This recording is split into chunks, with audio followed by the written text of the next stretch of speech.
देखो NCERT chapter number 18 का सी कल मैंने डिस्कस किया था, लेकिन उन्होंने उसमें इलेक्ट्रोस्टैटिक फील्ड दिया था और मैंने आपसे मैग्नेटोस्टैटिक फील्ड से डिस्कस किया था। ठीक है, तो क्वेश्चन देखो क्या क्या है। 18 के सी पार्ट में उन्होंने कहा है an electron travelling west to east, यानी इलेक्ट्रॉन आपका किधर ट्रेवल कर रहा है? वेस्ट टू ईस्ट, यानी जो इसका वेलोसिटी वेक्टर है इलेक्ट्रॉन का वेस्ट टू ईस्ट है। ठीक है, तो इसका मतलब क्या हुआ? और करंट हो गई फिर east to west, current opposite होगी, तो करंट की डायरेक्शन तो हो गई ईस्ट टू वेस्ट। ठीक है, west to east electron move कर रहा है, करंट उसके ऑपोजिट होगी। अब उन्होंने कहा है कि an electron traveling west to east enters a chamber having a uniform electric field in north to south direction। अब सुनो, इलेक्ट्रिक फील्ड कैसी है? नॉर्थ टू साउथ, ये आपकी इलेक्ट्रिक फील्ड है, इलेक्ट्रिक फील्ड। तो इसका मतलब ये हुआ कि इलेक्ट्रिक फोर्स किधर लगेगा? तो इलेक्ट्रिक फोर्स का फॉर्मूला होता है E into Q.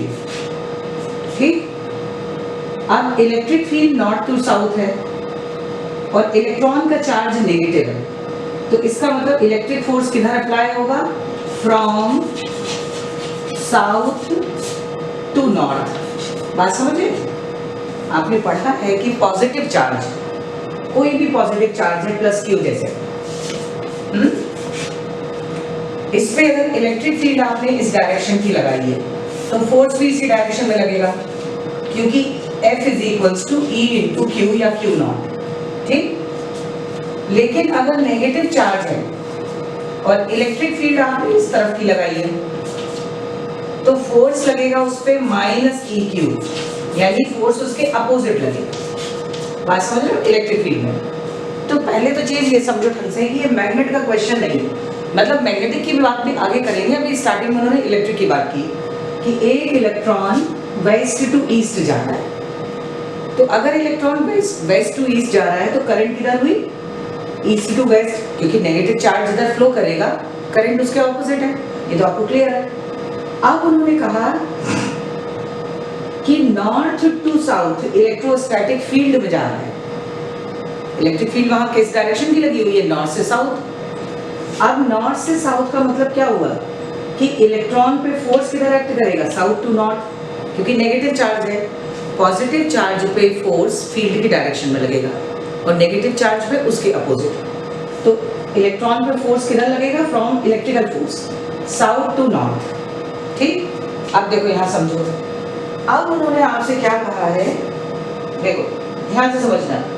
Specify the direction in which a uniform magnetic field should be set up to prevent the electron from deflecting from its straight path। Question समझ में आ रहा है? मैग्नेटिक इलेक्ट्रिक फील्ड आपकी लगाई गई north से south और electron की बात कर रहे हैं, तो पहली चीज दिमाग में अच्छी तरह बिठाओ कि जब इलेक्ट्रिक फील्ड में पॉजिटिव चार्ज जिस डायरेक्शन में जाता है इलेक्ट्रिक फील्ड में, फोर्स उसी डायरेक्शन में लगेगा और वो उसी डायरेक्शन में सीधा जाएगा।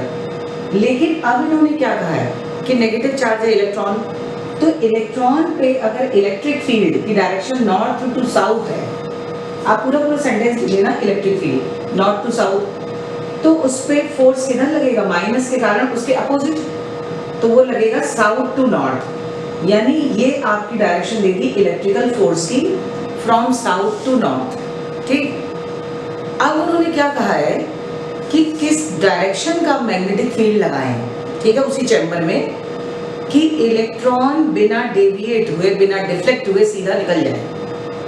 तो एक बात बताओ, अगर किसी पार्टिकल पे नीचे फोर्स लग रहा है तो पार्टिकल नीचे जाएगा। अब आप अगर चाहते हो कि पार्टिकल सीधा जाए तो जितना फोर्स नीचे लग रहा है उतना ही फोर्स ऊपर लगा दो, तो अपने जिस पाथ पे जा रहा है उसी पाथ पे जाएगा। बात समझ रहे हो? तो अब इसमें देखो क्या करना है हमें, दो तीन चीजें ध्यान से समझो। सिंस इलेक्ट्रिक फोर्स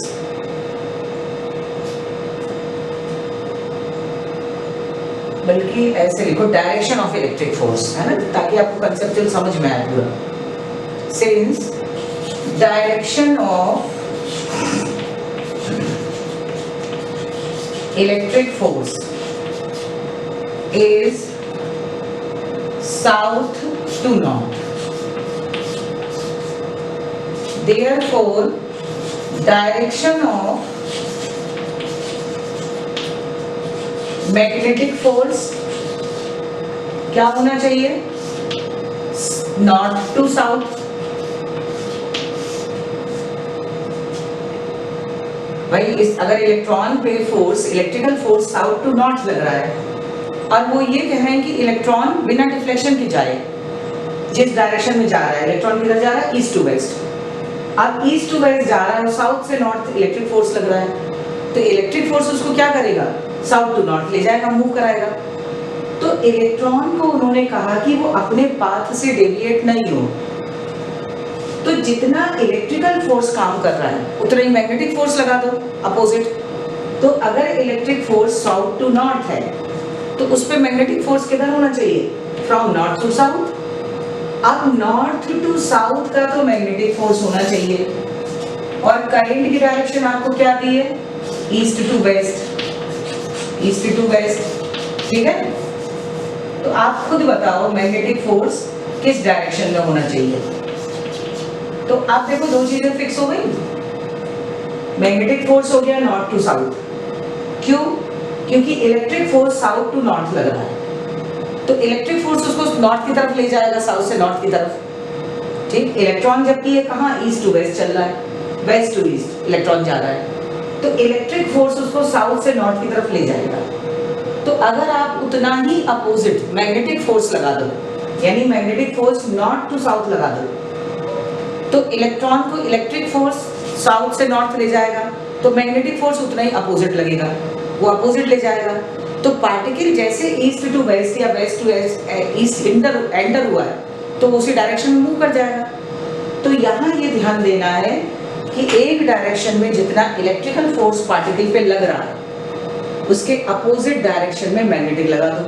क्योंकि क्वेश्चन क्या कह रहा है, देखो उन्होंने क्या कहा है, बहुत अच्छा क्वेश्चन है ये। Specify the direction in which magnetic field described should be set up to prevent the electron from deflecting from its straight path। भाई स्ट्रेट पाथ पे इलेक्ट्रॉन जा रहा है ईस्ट टू वेस्ट। अब अगर मैग्नेटिक इलेक्ट्रिक फोर्स लग रहा है नॉर्थ की तरफ, तो ईस्ट टू वेस्ट जा रहा है, ऐसे डिफ्लेक्ट हो जाएगा नॉर्थ की तरफ। तो अगर जितना उस पे नॉर्थ की तरफ फोर्स लग रहा है उतना ही हम साउथ की तरफ लगा दें तो बिना डिफ्लेक्ट हुए, क्योंकि नॉर्थ वाले इलेक्ट्रिक फोर्स को साउथ वाला मैग्नेटिक फोर्स बैलेंस कर लेगा। तो क्या होगा कि इधर जितना फोर्स लगेगा उतना ही इधर लगेगा, तो इलेक्ट्रॉन अपना ईस्ट टू वेस्ट आराम से चला जाएगा। बात समझ में आ गई? तो अब आप देखो मैग्नेटिक फील्ड की डायरेक्शन पूछी है, क्योंकि मैग्नेटिक फोर्स किससे सेटअप होगा? मैग्नेटिक फील्ड से। तो फ्लेमिंग्स लेफ्ट हैंड में, लेफ्ट हैंड रूल में आपकी दो डायरेक्शन फिक्स हो गई। फ्लेमिंग्स लेफ्ट हैंड रूल में ये उंगली क्या बताती थी? Direction of magnetic field. ये क्या बताती थी? करंट की डायरेक्शन या मोशन ऑफ पॉजिटिव चार्ज या करंट की डायरेक्शन, और ऊपर थंब। तो आपको मैग्नेटिक फोर्स की डायरेक्शन पता है, आपको करंट की पता है, तो मैग्नेटिक फील्ड निकल आएगा, आएगा कि नहीं? तो अब इसके अकॉर्डिंग सेट करो। मैग्नेटिक फोर्स किधर है? North to south. 3D में लगाना है क्वेश्चन, बोर्ड में नहीं बनाना है, गलत हो जाएगा। तो मैंने क्या बताया कि मेरा फेस यानी इस ग्रीन बोर्ड का फेस किधर है? नॉर्थ की तरफ, और मेरे पीछे साउथ है, ठीक। आप अपने कमरे में जहां भी बैठ के पढ़ते हो, नॉर्थ साउथ ईस्ट वेस्ट के लिए सबसे आसान तरीका मैंने क्या बताया? सन की तरफ फेस करके खड़े हो जाओ। जिस सेंटर पे जहां भी आपका एग्जाम हो सबसे पहले देख लो ईस्ट किधर है, तो जिधर सन होगा उधर ईस्ट है।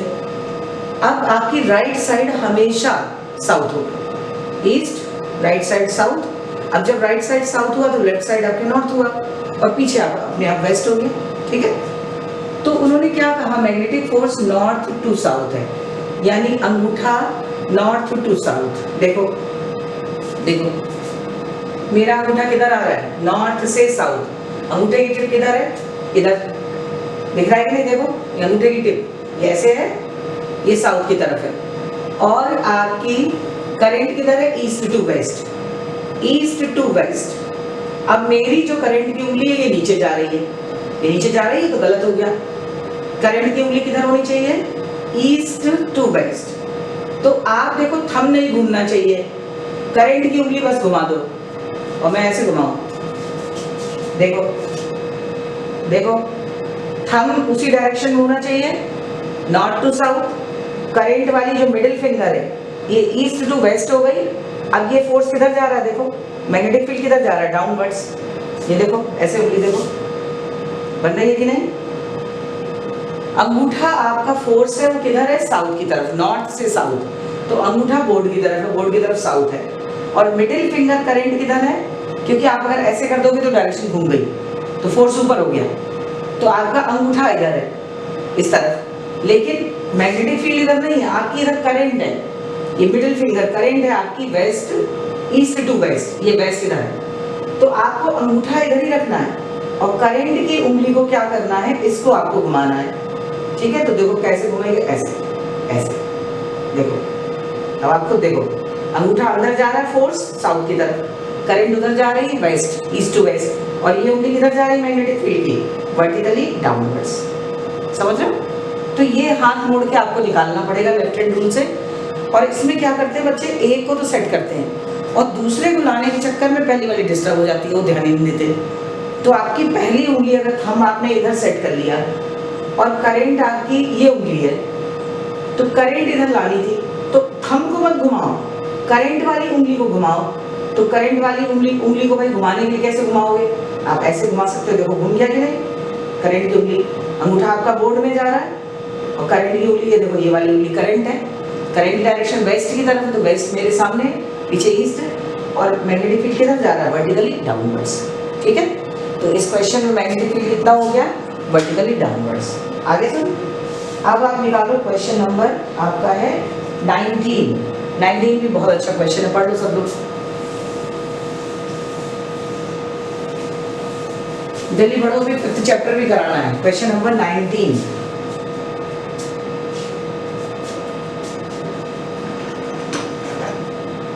क्वेश्चन नंबर 19 में उन्होंने कहा है, सबसे पहले यही वाला बोर्ड में आया हुआ 19, मैंने आपसे कहा था ना कि बोर्ड में आया एक क्वेश्चन, वो यही क्वेश्चन है। देखो 19 उन्होंने कहा है, as shown an electron emitted by a heated cathode। Heated cathode का मतलब है एक इलेक्ट्रॉन कैथोड को गर्म किया और उसमें से एक इलेक्ट्रॉन को एमिट किया, and accelerated through a potential difference. और कहाँ तक उसको एक्सेलरेट किया, इलेक्ट्रॉन को पहले एमिट किया और फिर पोटेंशियल लगा के उसको एक्सेलरेट किया। और पोटेंशियल इसका कितना है, 2.0 किलो वोल्ट, किलो मीन्स 1000, तो 2000 किलो वोल्ट है पोटेंशियल। अब उन्होंने कहा है enters a region with a uniform magnetic field, magnetic field आपको दे दिया। Determine the trajectory of the electron if the field is number 1 transverse, transverse माने perpendicular, field is transverse in its initial velocity vector, यानी जिस direction से enter कर रहा है, इनिशियल वेलोसिटी वेक्टर का मतलब एंटर कर रहा है, मैग्नेटिक फील्ड उसके कैसे दी हुई है, परपेंडिकुलर, ट्रांसवर्स मींस परपेंडिकुलर। तो पहली चीज तो आपको ट्रेजेक्टरी याद करनी पड़ेगी। जब चार्ज पार्टिकल मैग्नेटिक फील्ड के पैरेलल या एंटी पैरेलल एंटर करता है तो किधर जाता है, स्ट्रेट पाथ पे, क्योंकि फोर्स की value 0, I QBV F is equals to QBV sin 0 0 QBV sin 180 0। तो चार्ज पार्टिकल पैरेलल या एंटी पैरेलल एंटर करता है तो स्ट्रेट पाथ पे जाता है, ठीक। दूसरी चीज, जब चार्ज पार्टिकल मैग्नेटिक फील्ड के परपेंडिकुलर या ट्रांसवर्स या लिटरल या नॉर्मल, इन सबका मतलब 90 डिग्री पे एंटर करता है तो सर्कुलर ट्रैक पे जाता है। ट्रेजेक्टरी क्या है, सर्किल। और अगर किसी और एंगल पे 30, 45, 60 कोई भी एंगल जो 0, 180 या 90 को छोड़ के हो, तो पार्टिकल कहाँ जाएगा, हेलिकल ट्रैक पे। याद है मैंने कहा था 2 कंपोनेंट वेलोसिटी के बनेंगे, एक v cos थीटा हॉरिजॉन्टल उसको आगे बढ़ाएगा और जो परपेंडिकुलर है वो उसको सर्कुलर ट्रैक पे जाएगा। तो ना तो वो सीधा बढ़ेगा और ना सर्किल बनेगा, तो थोड़ा बड़ा फिर सर्किल, फिर थोड़ा बड़ा फिर सर्किल, तो रिजल्ट विल बी हेलिकल। तो इस क्वेश्चन में मैग्नेटिक फील्ड के परपेंडिकुलर एंटर कर रहा है क्योंकि ट्रांसवर्स मींस देखो ट्रांसवर्स, लेटरल, नॉर्मल, परपेंडिकुलर, इन सब का मतलब होता है 90 degree.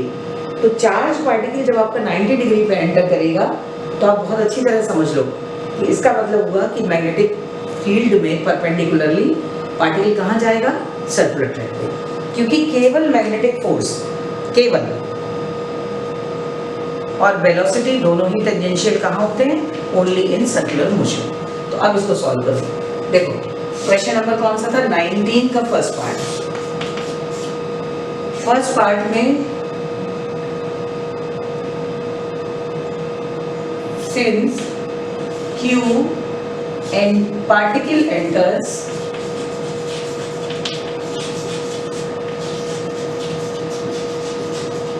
perpendicular to magnetic field, hence it will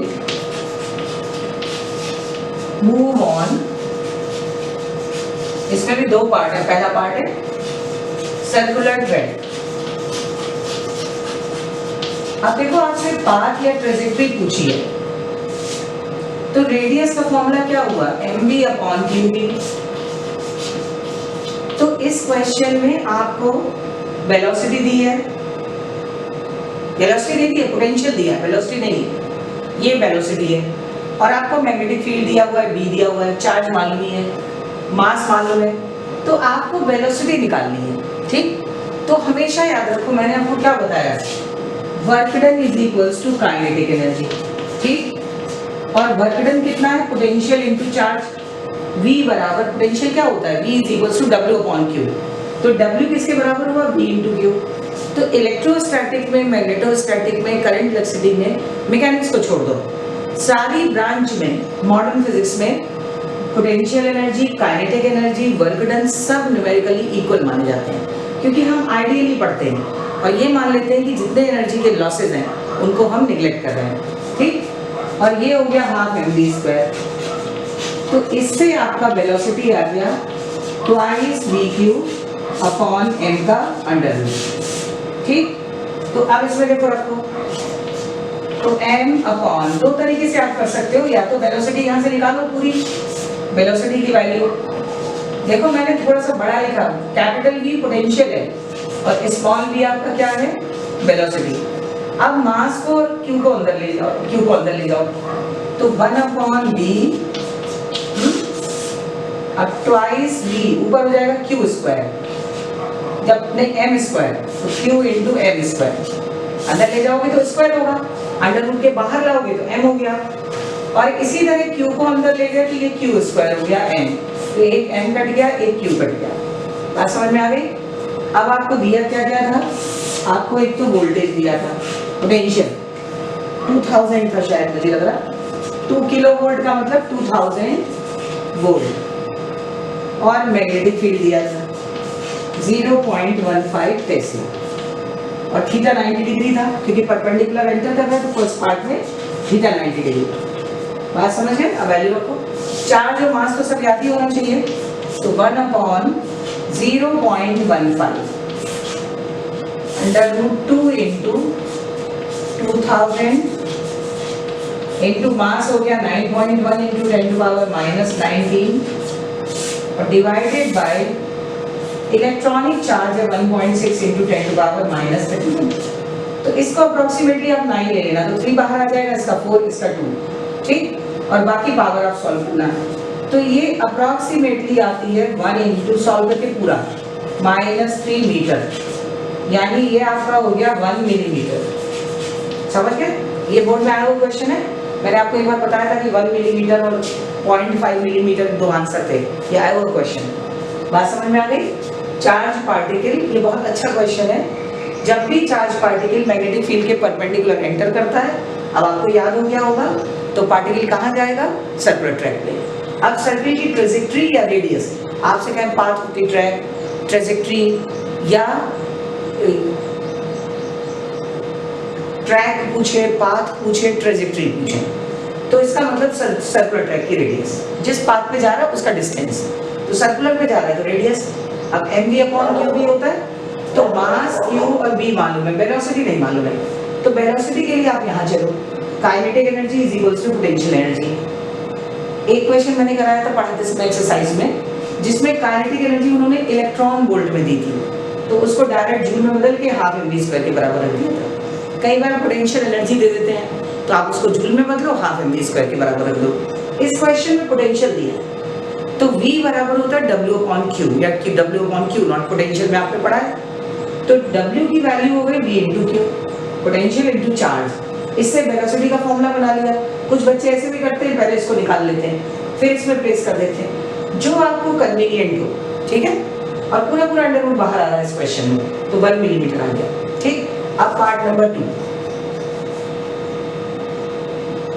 second part में उन्होंने कहा है if particle enters 30 degree to magnetic field, मुझे लगा 30 डिग्री ही है। पार्ट नंबर 2 देखो इसका, उन्होंने कहा है makes an angle of 30 degree with the initial velocity. तो 30 डिग्री पे इनिशियल मैग्नेटिक फील्ड में इनिशियल वेलोसिटी से 30 डिग्री पे है। अब इस कंडीशन में क्या आएगा बताओ, कौन सा ट्रैक होगा, याद है, हेलिकल ट्रैक, ठीक। अब हेलिकल पाथ पे जाएगा, तो थीटा आपका हो गया इस क्वेश्चन में 30 डिग्री। ट्रेजेक्ट्री ये सब मोस्ट इंपॉर्टेंट है, बहुत ढंग से याद करना। Hence it will move on helical track, और हेलिक्स की रेडियस का फॉर्मूला अगर आप ध्यान दो तो ये आता है radius is equals to M V sine theta upon Q B. तो देखो एम वी साइन थीटा, ये तो M V upon Q B अलग कर लो, और साइन थीटा हो गया साइन 30। तो आप डायरेक्ट कर सकते हो, ये वैल्यू अभी आपने फर्स्ट पार्ट में निकाली 1 मिलीमीटर, और साइन थीटा हो गया 1/2, तो ये आपका आ गया 0.5 into 10 to the power -3 metre, या आपका हो गया 0.5 मिलीमीटर। बात समझ में आ गई? तो इसको इस तरह से भी आप डायरेक्ट कर सकते हो, डायरेक्ट कर सकते हो। सर्कुलर ट्रैक की रेडियस आपने निकाल ली, और हेलिकल ट्रैक में बस साइन 30 और आ जाता है। साइन जो भी एंगल हो, 30 डिग्री पे एंटर कर रहा है तो 30 हो गया, साइन 45 पे एंटर कर रहा है तो 45 हो गया।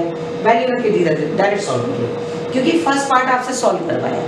हाँ, अगर फर्स्ट पार्ट सॉल्व नहीं करेंगे तो सबकी वैल्यू रख के फिर सॉल्व करना है। बात समझ में आ गया? ये बहुत अच्छा क्वेश्चन है। अब आप लोग आओ क्वेश्चन नंबर 20 देखो, 20 बहुत अच्छा है। क्वेश्चन नंबर 20 निकालो, पढ़ो 20 जल्दी सब लोग, फटाफट।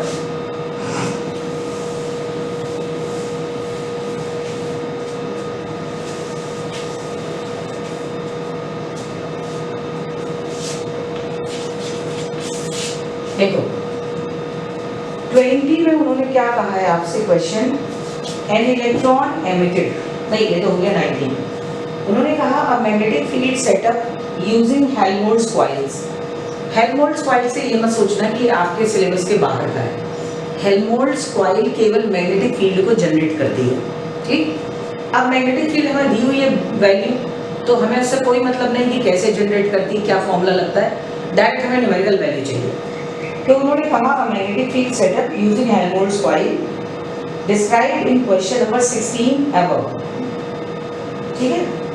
16 क्वेश्चन में हेल्महोल्ट्ज कॉइल का उन्होंने बताया कैसे जनरेट करती है। अब uniform in a small region and has a magnitude. अब मैग्नेटिक फील्ड का मैग्नीट्यूड दिया है, तो कैसे जनरेट हुआ, कौन सा फॉर्मूला लगा, कौन सा डेरिवेशन लगा, वो आपका मैटर नहीं करता है। मैंने हेल्महोल्ट्ज कॉइल का 16 में डेरिवेशन आपका हटा दिया था लास्ट पार्ट का, कि आपको नहीं करना, सिलेबस में भी नहीं, बुक्स में भी नहीं। तो उन्होंने मैग्नेटिक फील्ड दे दी। अब उन्होंने कहा a uniform electric field is sustained, देखो is maintained, uniform electric field is maintained in a direction normal to the common axis of the coil, ठीक। जो common axis है coil की, उसके perpendicular इलेक्ट्रिक फील्ड लगा दिया है। अब यहीं से आपको सोचना चाहिए कि मैग्नेटिक और इलेक्ट्रिक फील्ड अगर परपेंडिकुलर है और चार्ज पार्टिकल भी उन दोनों के परपेंडिकुलर है, तो यहाँ से साइक्लोट्रॉन में वेलोसिटी फिल्टर में हमने एक प्रिंसिपल पढ़ा था कि अगर इलेक्ट्रिक और magnetic field perpendicularly charge particle के इस तरह लगाते हैं कि पार्टिकल बिना डिफ्लेक्ट हुए जाता है, तो इसका मतलब ये होता है कि उस पर मैग्नेटिक फोर्स और इलेक्ट्रिक फोर्स इक्वल है। तो ऐसे ही कुछ ये इस क्वेश्चन में करेंगे। अब इन्होंने आपको इलेक्ट्रिक फील्ड दे दिया है ना, एक्सेलरेटेड थ्रू ए इतने volt region in a direction perpendicular to both the axis of the coils and the electrostatic field. अब उन्होंने कहा है if the beam remains undeflected, देखो आगे कोई बात, उन्होंने क्या किया है, perpendicular electric field, perpendicular magnetic field, दोनों आपस में परपेंडिकुलर है, सेटअप की है। हेल्महोल्ट्ज कॉइल से मैग्नेटिक फील्ड सेटअप की और इलेक्ट्रिक फील्ड किसी भी तरह सेटअप की। और उन्होंने कहा कि जो चार्ज पार्टिकल में बीम है, बीम कंटेन्स पार्टिकल वो बिना डिफ्लेक्शन के जा रहा है। इसका मतलब क्या हुआ कि मैग्नेटिक फोर्स और इलेक्ट्रिक फोर्स अगर चार्ज पार्टिकल पे दोनों एक्ट करें और इक्वल एंड अपोजिट, तो चार्ज पार्टिकल बिना डिफ्लेक्शन के इजीली आगे बढ़ जाता है। ठीक है, तो अब सॉल्व करोगे कैसे निकालना है। हाँ, आगे आपसे क्वेश्चन में कहा है कि make a simple guess so to what the beam contains. ठीक, बीम के अंदर कौन से पार्टिकल है वो आपको निकालना है। और उन्होंने आगे ये भी कहा है why is the answer not unique. Not unique से मतलब कि एक सिंगल आंसर नहीं होगा, इसके मोर देन आंसर्स हो जाते हैं। तो देखो, जब जे थॉमसन ने, जिन्होंने इलेक्ट्रॉन की डिस्कवरी की थी, मैंने बताया पहले भी एक बार कि जब भी कोई पार्टिकल डिस्कवर होता है, चाहे इलेक्ट्रॉन, प्रोटॉन, कोई भी पार्टिकल, तो सबसे पहले उसका E/m निकाला जाता है। E/m का मतलब चार्ज और मास का रेशियो। E/m सबसे पहले चार्ज मास का रेशियो, और E/m से पार्टिकल आइडेंटिफाई होता था कि वो क्या है। ठीक है, इसको बोलते थे स्पेसिफिक चार्ज। तो यहाँ भी बीम में कौन कौन से पार्टिकल हैं, इसको निकालने के लिए आपको क्या निकालना पड़ेगा, E/m। E/m का मतलब Q/m, चार्ज मास रेशियो। ठीक, अब इसके लिए क्या क्या दिया है E/m के लिए, देखो आपको एक तो दिया मैग्नेटिक फील्ड, तो मैग्नेटिक फील्ड हो गया 0.755 टेस्ला, और दूसरा आपको दिया है इलेक्ट्रिक फील्ड, कितना दिया है 9 × 10⁵ वोल्ट पर मीटर।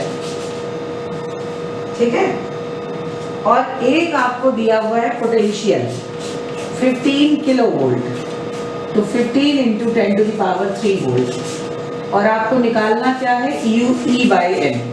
E/m का मतलब Q/m, चार्ज मास का रेशियो। पहले चार्ज को E से डिनोट करते थे कि इतने E यूनिट, इलेक्ट्रॉनिक यूनिट। मैंने फर्स्ट डे आपको कूलम्स लॉ में पढ़ाया था कि चार्ज की इलेक्ट्रोस्टैटिक यूनिट होती है स्टैट कूलम, जो सबसे पहले पढ़ी जाती थी इलेक्ट्रॉनिक यूनिट, उसको E से लिखते थे कि किसी पे अगर +2 चार्ज है तो हम लिखेंगे +2E, किसी पे नेगेटिव E चार्ज है तो -E। ठीक है, इस तरह से। तो अब देखो, आपको मालूम क्या है, सिंस पार्टिकल या बीम उन्होंने कहा है बीम रिमेन अनडिफ्लेक्टेड, बिना डिफ्लेक्शन के निकल रहा है।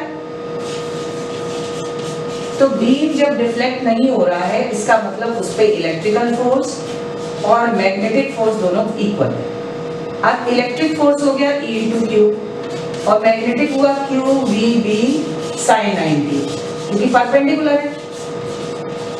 तो अब आप देखो, यहाँ से चार्ज कैंसिल हुआ और आपकी वेलोसिटी आ गई E/v। तो एक काम तो ये कर लो भाई, वेलोसिटी निकाल लो सबसे पहले। इलेक्ट्रिक फील्ड आपका है 9 × 10⁵, और मैग्नेटिक फील्ड है 0.75। तो डेसिमल हटाओगे, 100 ऊपर आ गया, 25 से काट लो 4 जा, 25 3 जा, तो 3 से ये काट लो 3 3 जा, तो ये आपका आ गया 12 × 10⁵ मीटर पर सेकेंड। ये आपकी इलेक्ट्रॉन की वेलोसिटी आती है, चार्ज पार्टिकल, इलेक्ट्रॉन नहीं, जो भी बीम में पार्टिकल है उसकी वेलोसिटी। अब आपको पता होना चाहिए हमें निकालना क्या है E/m। तो आपको ये भी मालूम है कि since kinetic energy is equals to potential energy, ये आप कहीं भी लगा सकते हो। अब काइनेटिक एनर्जी का फॉर्मूला होता है 12 mv